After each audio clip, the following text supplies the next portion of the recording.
Distinguished guests, please welcome the President of the United States and Dr. Jill Biden, accompanied by the Vice President of the United States and Mr. Douglas Emhoff.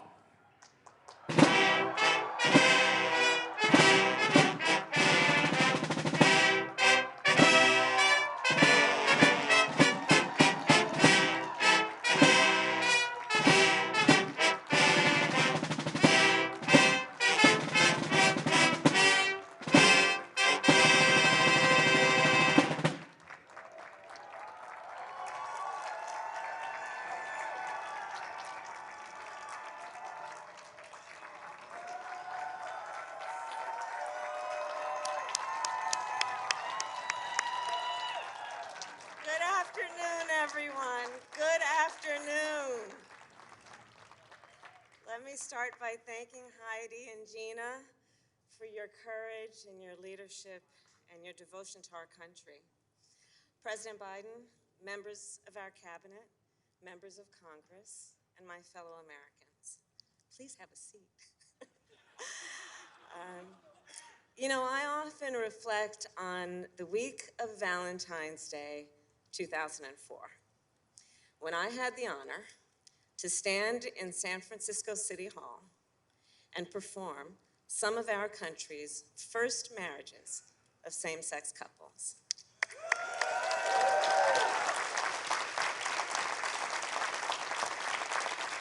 I saw tears of joy that day as people celebrated basic human rights, the right to be recognized as a family, the right to be with the person you love, whether at a military graduation, a hospital bedside, or a naturalization ceremony.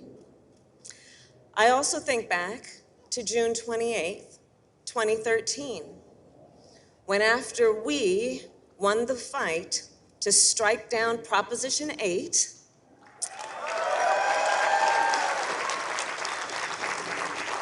and I had the privilege and honor to pronounce my friends, Chris Perry and Sandy Steer, spouses for life. Again, at San Francisco City Hall, and this time it was on the Harvey Milk balcony. And Chris and Sandy are here today with their 4 sons, Elliot, Frank, Spencer, and Tom.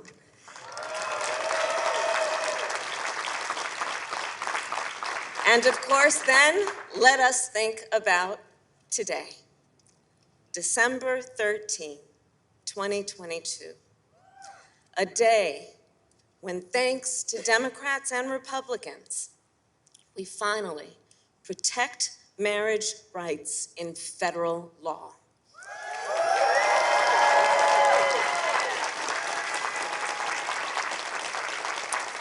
For millions of LGBTQI+ Americans and interracial couples, this is a victory, and it is part of a larger fight.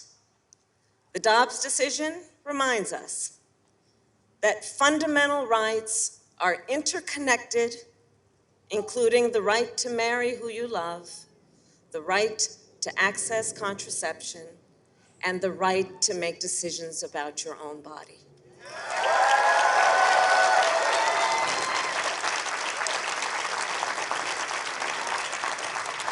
So, to continue to protect fundamental rights, let us continue to stand together, because that is the beauty of the coalition assembled here today, who fight for equality as activists and allies and parents and neighbors and young leaders. And as the great Harvey Milk once said, I quote, "Rights are won only by those who make their voices heard."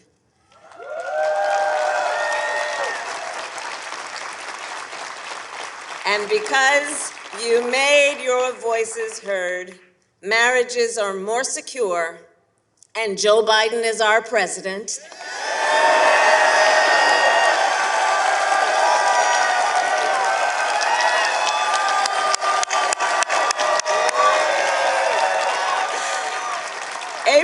president who elevated LGBTQI plus leaders to every level of our administration, who fights for the safety and freedom and dignity of all people every single day. And so, with pride, let us welcome the President of the United States, Joe Biden.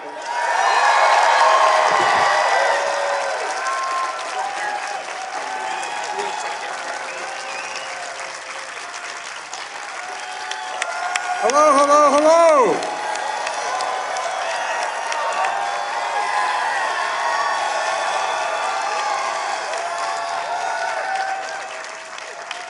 Today's a good day. A day America takes a vital step toward equality, toward liberty and justice, not just for some, but for everyone, everyone. Toward creating a nation where decency, dignity, and love are recognized, honored, and protected. Today, I sign the Respect for Marriage Act into law. Deciding whether to marry, who to marry, is one of the most profound decisions a person can make. And as I've said before, and some of you might remember, on a certain TV show 10 years ago, I got in trouble. Marriage, I mean this with all my heart, marriage is a simple proposition. Who do you love? And will you be loyal to that person you love? It's not more complicated than that. And the law recognizes that everyone should have the right to answer those questions for themselves without the government interference.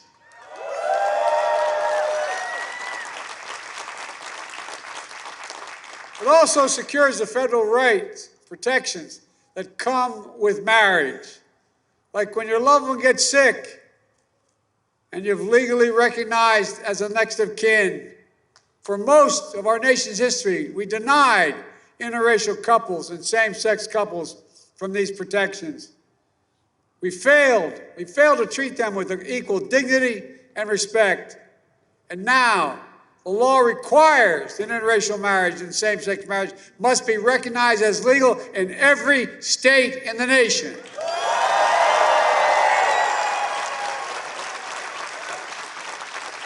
I want to thank all of you for being here today, for being part of this important movement. Jill, Kamala, Doug, my cabinet members, including Pete Buttigieg. And a special thanks to our performers, Joy, Sam, and Cindy. Look, you know, and the Gay Men's Choir of Washington, D.C., Gay Men's Marriage Choir. And the members of Congress here today, in the Senate, this bipartisan vote simply would not have happened without the leadership and persistence of a real hero, Tammy Baldwin, Senator Tammy Baldwin. And thank you, Susan Collins, who did not rest until this bill got done. And the leader, Schumer, Senators Portman, Sinema, Tillis, Feinstein, Booker. And in the House, this would not have happened, as much wouldn't happen without Nancy Pelosi, the Speaker.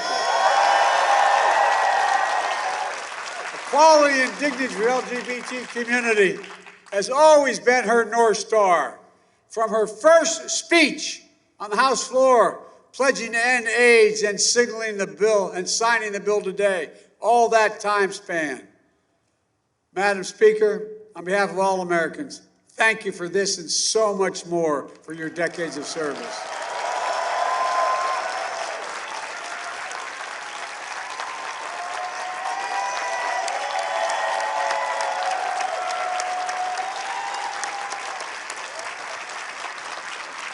We also owe our special thanks to representatives like Jerry Nadler, who first introduced the Respect for Marriage Act a decade ago, David Cicilline, and Sharice Davids as leaders of the Equality Caucus, and so many others, many of whom are here today, who did what was right.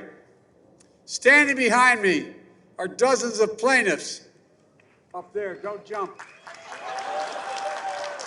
The dozens of plaintiffs who fought for marriage equality through the years, as well as families whose existence would not be possible without the bonds of love and this law honors and protects. Look, we're here today to celebrate their courage and everyone who made the day possible. Courage that led to progress we've seen over the decades, progress that gives us hope that every generation will continue our journey toward a more perfect union. On this day, I think of Mildred and Richard Loving, a young woman of color and a young white man. They met as family friends and eventually fell in love. In 1958, they drove to Washington, D.C. to get married because the relationship was illegal in Virginia. They went back home. 5 weeks later, police burst into their house and arrested them for the crime of being married. The crime of being married. They were sentenced to 1 year in prison unless they agreed to leave Virginia and not return for 25 years.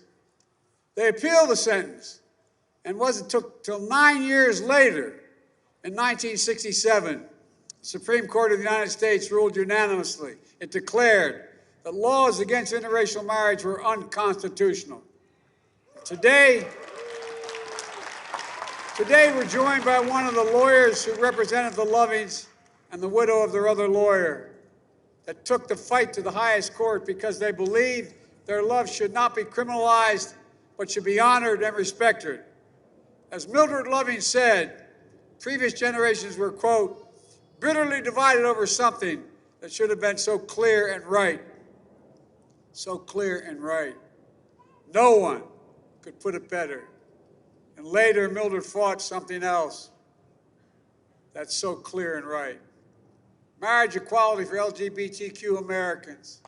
And today, we celebrate our progress from Hawaii, the first state to declare that denying marriage of same-sex couples is unconstitutional, to Massachusetts, the first state to legalize marriage equality for couples like Gina and Heidi, who you just heard from.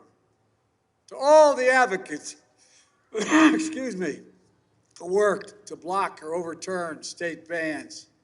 As you heard earlier, Vice President Harris took a stand as Attorney General in California.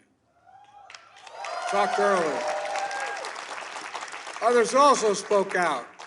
One of them was my son, Beau Biden, who was Attorney General of the state of Delaware, who filed an amicus brief with the Supreme Court in favor of marriage equality and pushed to add gender identity protections into the law as well.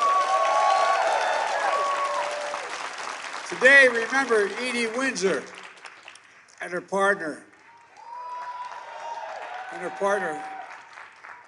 Thea. In 1965, they met in their 30s.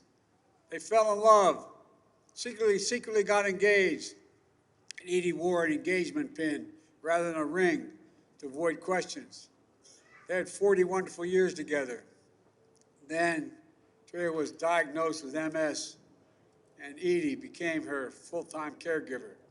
They went to Canada. They got married. As Edie would say, don't postpone joy.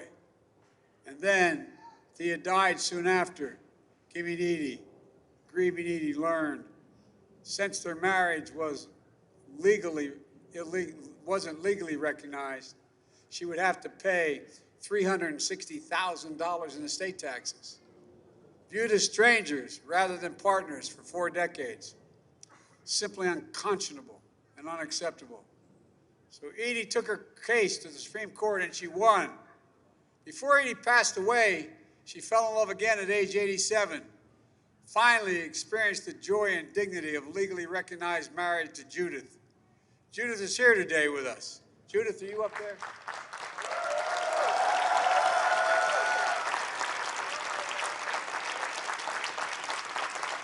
Also here today are many of the 16 plaintiffs in the same-sex marriage case that helped bring us here. They were subjected to intense public scrutiny and harassment, physical threats and violence for years as their cases made their way through the courts.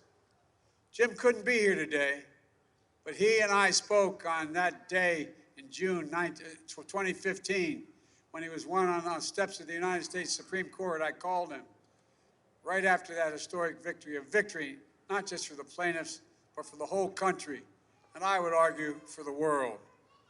My fellow Americans, The road to this moment has been long, but those who believe in equality and justice, you never gave up. Many of you standing on the South Lawn here, so many of you put your relationships on the line, your jobs on the line, your lives on the line to fight for the law I'm about to sign. For me and the entire nation, thank you, thank you, thank you.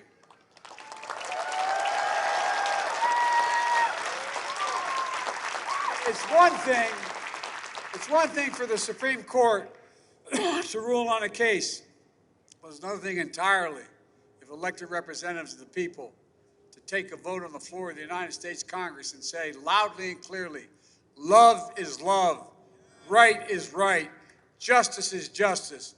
These things are fundamental things that America thinks matter. So sadly, we must also acknowledge another reason we're here. Congress is acting because an extreme Supreme Court has stripped away the right important to millions of Americans that existed for half a century. The Dobbs decision, the court's extreme conservative majority overturned Roe v. Wade and the right to choose. In his concurring opinion, Justice Thomas went even further, and he wrote the following, quote, "We should reconsider all the court's substantive due process precedents, including Griswold, Lawrence, Obergefell." That means he thinks we should reconsider whether you got the right to access to contraception. And yes, we should reconsider whether you have the right to marry who you love. And that's not only the challenge ahead. When a person can be married in the morning and thrown out of a restaurant for being gay in the afternoon, this is still wrong. Wrong. And that's why the people you heard speak today continue to fight to pass the Equality Act. When hospitals, libraries, and community centers are threatened and intimidated, excuse me, because they support LGBTQ children and families, we have to speak out. We must stop the hate and violence, like we just saw in Colorado Springs, where a place of acceptance and celebration was targeted for violence and terror. We need to challenge the hundreds of callous and cynical laws introduced in the states targeting transgender children, terrifying families, and criminalizing doctors who give children the care they need. We have to protect these children so they know they're loved, and we will stand up for them and say they can seek for themselves. Folks, racism, anti-Semitism, homophobia, transphobia, they're all connected. But the antidote to hate is love. This law and the love it defends strike a blow against hate in all its forms. And that's why this law matters to every single American, no matter who you are or who you love. This shouldn't be about conservative or liberal, red or blue. No, this is about realizing the promise of the Declaration of Independence, a promise rooted in a sacred and secular beliefs, a promise that we're all created equal. We're all entitled to what Abraham Lincoln called an open field and a fair chance. You know, there's nothing more decent, more dignified, more American that we're about what we're doing here today. It's about who we are as a nation. It's about the substance of our laws. It's about being true to the best of the soul of America. Decency, dignity, love. Let me close with something else that happened on the same day that Congress sent me this bill. Brittany Griner was finally on her way home.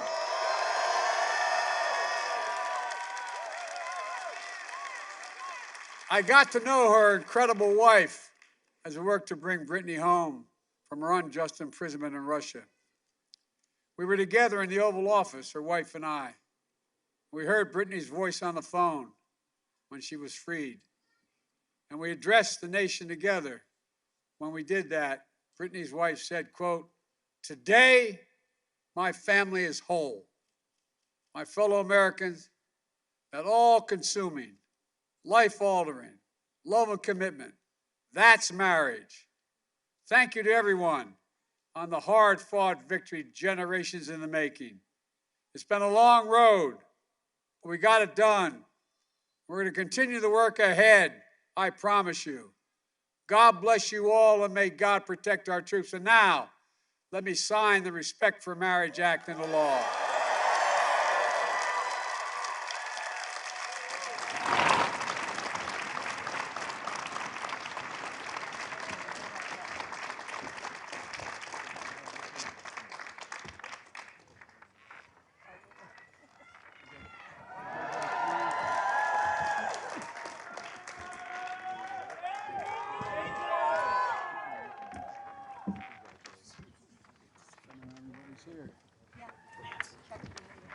All right, here.